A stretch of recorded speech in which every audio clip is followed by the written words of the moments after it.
você está falando, o que é essa questão desse efeito estufa que pode aumentar na Terra?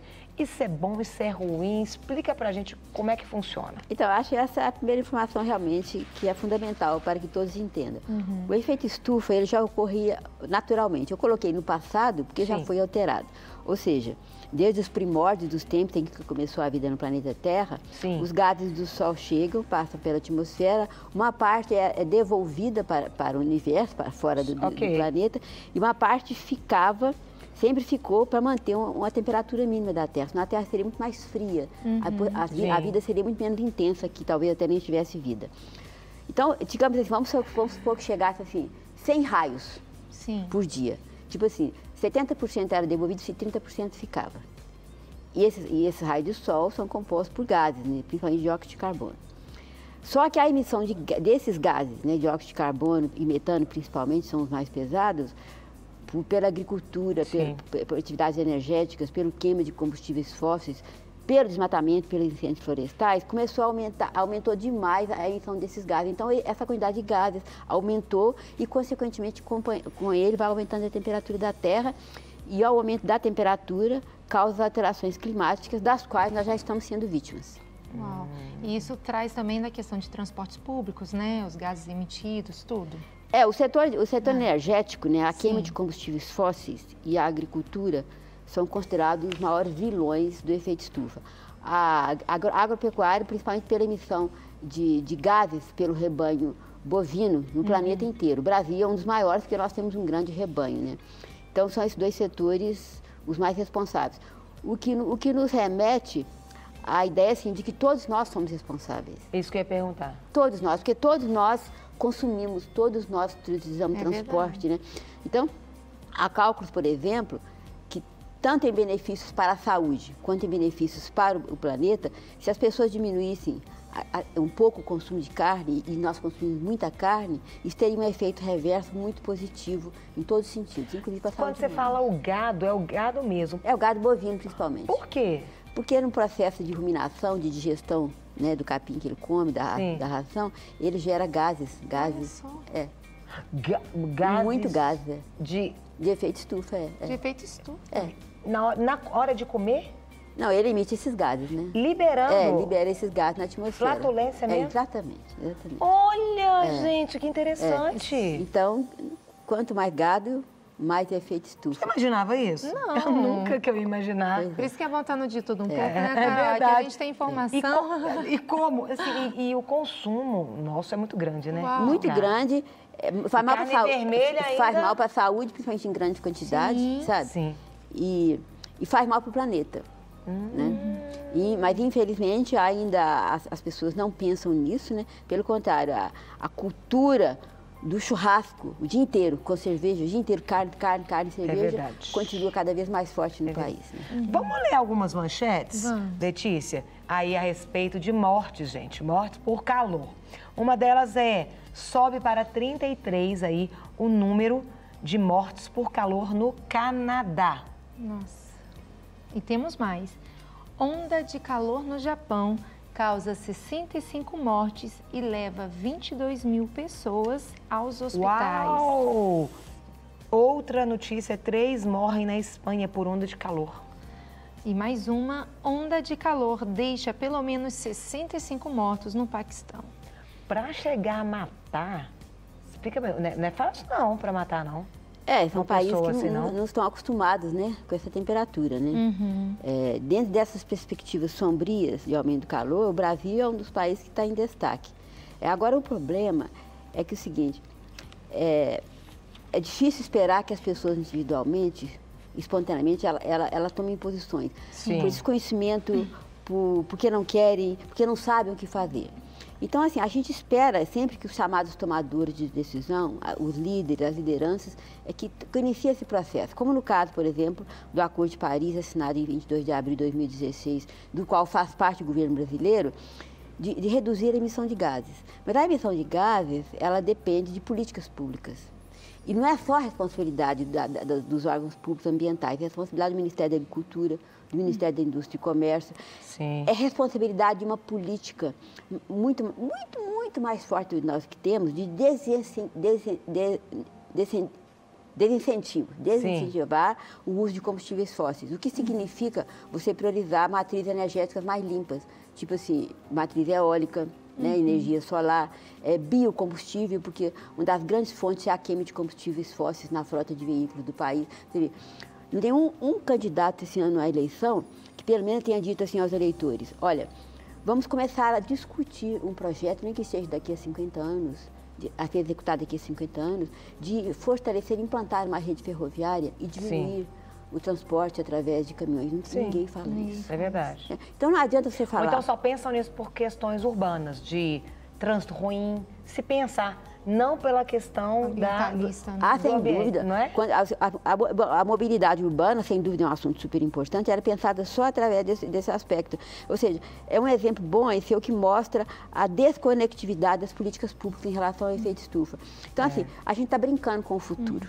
Está brincando com o futuro, infelizmente, sabe? E pior, há pessoas importantes nesse chamado nível tomador de decisão que ainda falam assim, não, isso é mentira. O Donald Trump, que acha que isso é mentira. Quer dizer, você tem um painel de mudanças climáticas da ONU que reúne mais de 2.000 cientistas do mundo inteiro que apresentam matrizes matemáticas que mostram as possíveis consequências. No mínimo, a posição teria que ser o seguinte, olha, eu até não acredito muito não, mas como tem muita gente que entende o assunto, que está falando isso, por precaução, pelo princípio da precaução, nós temos que adotar medidas. É tão complicado, né? Porque a gente vê quase 200 países se mobilizando, como a senhora disse, num acordo, que é o Acordo de Paris, mas a gente vê que no dia a dia, no cotidiano de cada país, não está sendo nada resolvido, né? Não, o Brasil não está nem cumprindo, eu te digo, nem 1%. Um dos dados que mostra isso, a redução das verbas do Ministério do Meio Ambiente, ela aumenta a cada ano.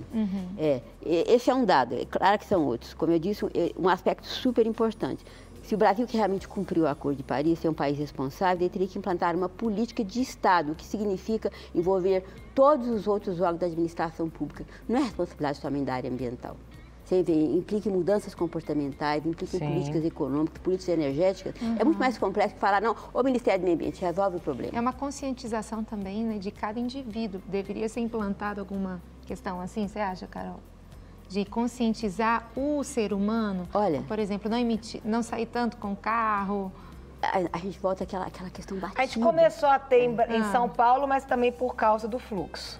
Teve também em Belo Horizonte, mas também por causa do fluxo. Isso que você falou é interessante. A gente volta a uma questão super batida em todo o setor da nossa vida, da corrupção, de tudo, que é a educação. É isso aí. Essa questão devia ser colocada na infância, no ensino fundamental. É verdade. As crianças deviam começar a aprender, assim que mais deviam aprender cooperação, igual os lixos. Separar exatamente. do outro. Mas os livros didáticos são aprovados pelo Ministério da Educação, são de uma pobreza na área ambiental que vocês não acreditam. Vamos falar também sobre o aumento do calor, a gente quer que a senhora explique pra gente, né, que tem manchetes falando que os eventos climáticos extremos devem ser cada vez mais fatais. Sim.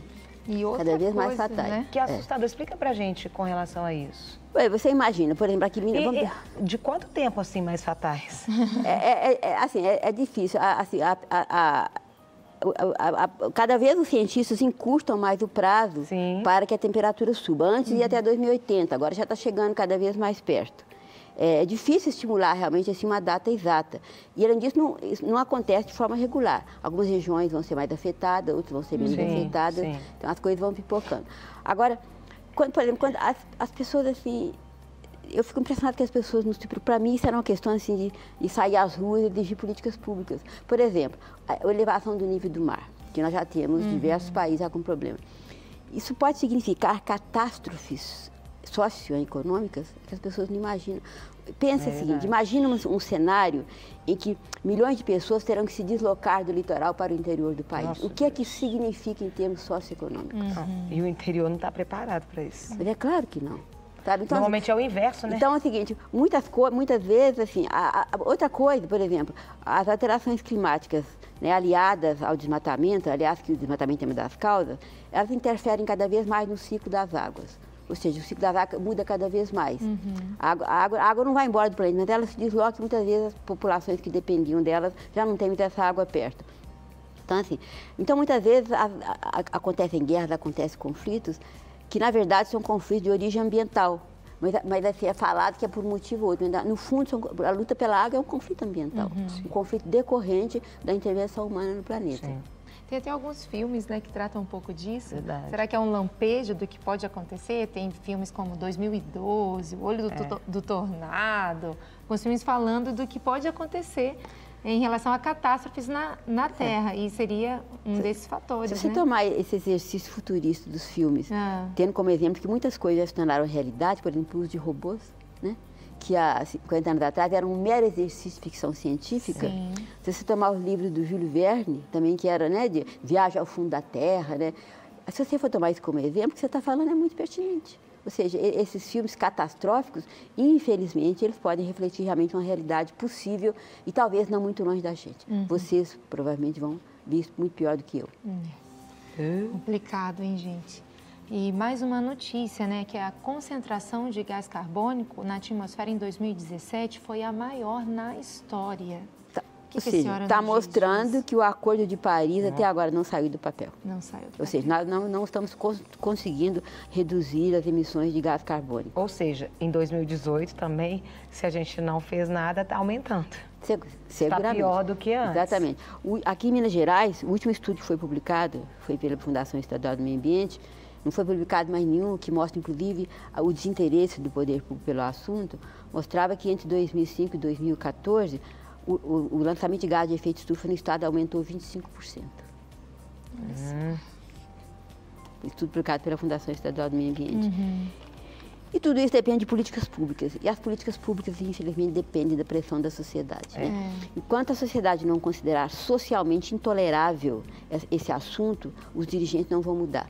Quer dizer, talvez não resolva tudo, mas a sociedade considera socialmente intolerável, por exemplo, o crime.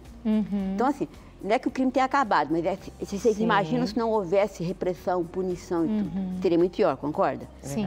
Então, assim, só o que se torna socialmente intolerável, e o socialmente intolerável muitas vezes se expressa através do voto nas urnas, é que faz os tomadores de decisão, os políticos, mudarem de atitude. Pode falar, pode contar. Assim, infelizmente, às vezes as pessoas esperam, né? Nós esperamos algo acontecer para nos conscientizarmos. Então, que possamos nos conscientizar agora, enquanto há tempo, né, Carol? Isso que você falou, para mim é a maior verdade. Nós temos culturalmente, nós gostamos de ser vítimas. Nós nunca somos sujeitos, sabe? É claro que as pessoas, a sociedade, não é a única envolvida nisso. Você tem a indústria, você tem o governo, mas se você for pensar, enquanto consumidores que nós somos somos o setor mais poderoso desse cenário. Porque imagina, se você resolver, se a cidade resolver que ela não vai comprar um determinado produto ou diminuir o consumo dele, nossa, isso aí tem um efeito reverso violentíssimo. Então, enquanto cidadãos, enquanto consumidores, enquanto indivíduos, nós temos um poder que a gente ainda não conseguiu usar, infelizmente. E que depende do que você falou, da conscientização, da educação, de deixar de ser vítima e passar a ser sujeito. É verdade. Se cada um fizer um pouquinho, né, gente? Se a gente fizer a nossa parte, isso faz diferente. Exatamente. O pessoal fica, porque um não fez, também não vou fazer. Você é como o outro. Né? Você está se corrompendo também. Né? Comece comigo, comece com você. Quando todo mundo faz, é que você soma o faz de todo mundo e você consegue mudanças, né? Tem mais uma manchete que também assusta. Brasil terá aumento de mortes por onda de calor, diz estudo.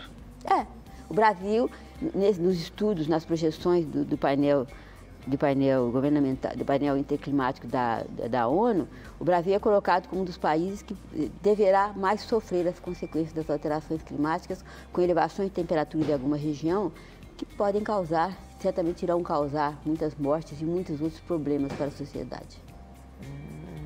Infelizmente. Em Minas Gerais, uma parte do território de Minas Gerais está incluído nessa ruim projeção do cenário futuro. O que a senhora diria, então, para...